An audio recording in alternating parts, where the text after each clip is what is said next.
twongeye kubaha ikaze aho muherereye hose. Ni cya kiganiro mukunda muri benshi cyane, Love Moment. Tukaba tugarutse rwose hano kuri Crowd Official rwose tubagezaho ikiganiro Love Moment. Uyu munsi mu kiganiro Love Moment twabateguriye ibibazo bitanu bijyanye nuko umukunzi wawe umuzi. Nubasha gusubiza rero ibi bibazo bitanu, uraba rwose umukunzi wawe nta kabuza umuzi neza kandi mwaraganiriye cyane. Reka tuze rero dutangire n'ikiganiro cyacu.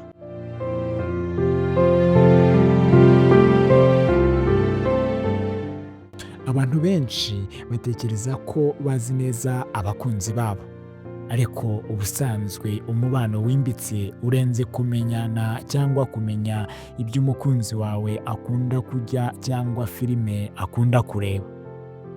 Abahanga mu by'imibanire basanga abari mu mubano w'igihe kirekire kandi wishimye baba bafite ubushobozi bwo kubona no kwita ku byo abandi batabasha kwitaho cyangwa batabona ku bo bakundana nabo. Nk'uko tubikesha umuhanga mu by'imibanire Mark Tavros, niba ushobora gusubiza ibibazo bitanu bijyanye n'umukunzi wawe, bivuze ko umubano wanyu wubakiye ku bumwe kandi ko mukundana cyane.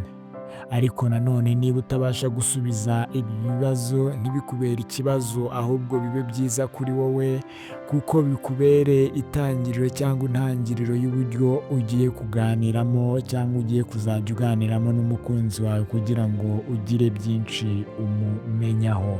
Tudatinze rero reka dutangire n'ikibazo cya mbere. Ikibazo cya mbere kiragira kiti: ni iyihe nkuru nto yabayeho mu buzima bwe ariko ikaba yaramusigiye isomo?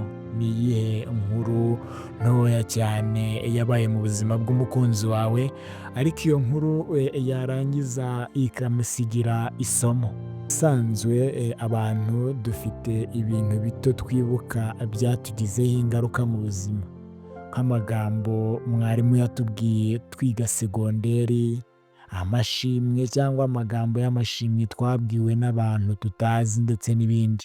Ibi bintu bishobora gusa naho ari bito, ariko bishobora guhindura uko umuntu yifataga cyangwa abona isi.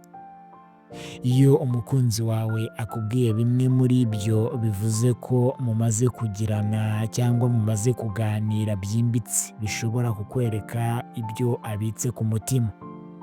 Ikibazo cya kabiri: ni iki akora iyo yumva aruhijwe n'ibibazo by'ubuzima?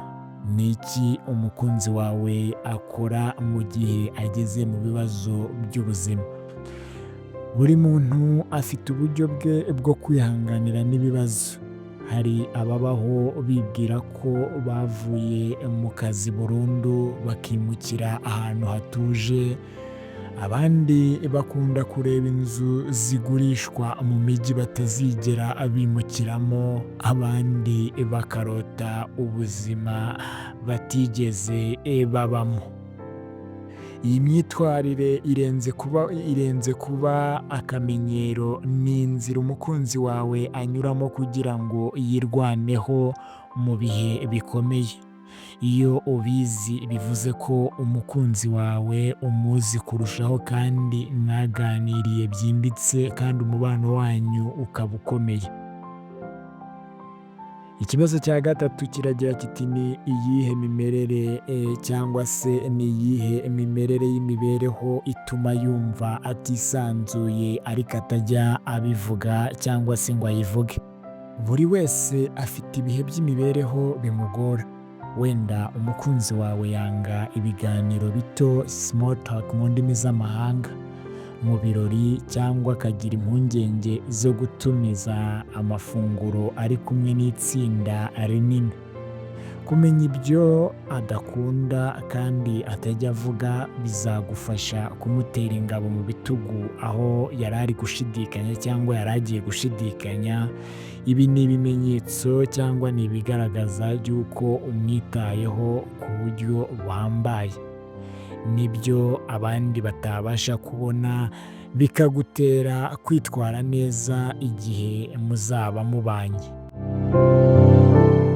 Iyihe myitwarire yatojwe n'ababyeyi be yifuza guhindura? Uburyo benshi barezwemo bubagiraho ingaruka nziza n'ingaruka mbi. Urugero, wenda umukunzi wawe agira ikibazo cyo kwakira ishimwe kuko atigeze abihabwa ari umwana, nk'uko tubikesha cnbc.com. Niba ubizi, bivuze ko mwigeze kuganira ku buryo bwimbitse ku mateka ye n'uburyo bw'uburere bwe no mu byamugize uwo ari we uyu munsi. Ibi ni ibintu byinshi abantu batajya bamenya cyangwa bamwe ntibanabyiteho. Niba rero rwose ibi ubizi cyangwa se iyi myitwarire yarayikuganirije, ni byiza cyane kuko biragaragaza ko urukundo rwanyu rukomeye kandi umubano wanyu wimbitse. Ikibazo cya nyuma aricyo cya gatanu, ni iyihe ntsinzi yagize mu buzima ariko atajya avuga? Buri wese afite ibyo yagezeho byamushimishije ariko atajya avuga. Wenda umukunzi wawe yigeze gufasha umuntu mu buryo bwamuhinduriye ubuzima cyangwa yarwanyije ikibazo gikomeye mu buzima bwe, nko mu bijyanye n'uburwayi, amafaranga cyangwa se umuryango.